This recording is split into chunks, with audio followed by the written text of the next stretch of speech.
Hello everyone, हमने अपनी last video में sales return book and purchase return book के बारे में डिस्कस किया था। आज हम देखेंगे एक ब्रीफ में कि कैश बुक क्या होती है।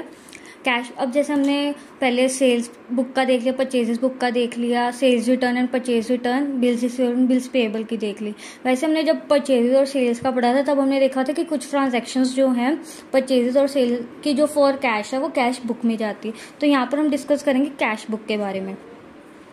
बेसिकली कैश बुक की 3 टाइप्स होती हैं, जो मेन 3 टाइप्स होती है। फर्स्ट है simple cash book. Simple cash book में क्या करते हैं, जो कैश जो हार्ड मनी होती है उस फॉर्म में जो हमारी ट्रांजैक्शंस हुई होती है हम उनको सिंपल कैश बुक में रिकॉर्ड करते हैं। फिर आती है 2 column cash book. 2 column cash book में क्या होता है, एक कैश का तो कॉलम बनता ही बनता है कि कैश की अमाउंट जो है, पर एक डिस्काउंट का भी मिलता है कि जब हमारी कैश परचेज या सेल्स हुई है तब हमने कितना डिस्काउंट रिसीव किया या कितना डिस्काउंट हमने अलाउ किया, तो वो भी उस टाइम कैश बुक में रिकॉर्ड किया जाता है डिस्काउंट।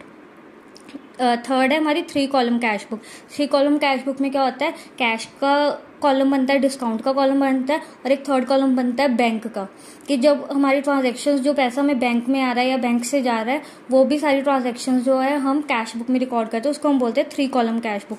इन 3 मेन टाइप्स के अलावा एक और टाइप होती है, वो होती है पैटी कैश बुक। अब पैटी कैश बुक क्या होता है कि कुछ ना ट्रांजैक्शंस होती है, अब जैसे हम कैश बुक में लिख रहे हैं, बट कुछ ट्रांजैक्शंस क्या होती है उनकी अमाउंट बहुत ही मिनिमल होती है, बहुत ही छोटी होती है।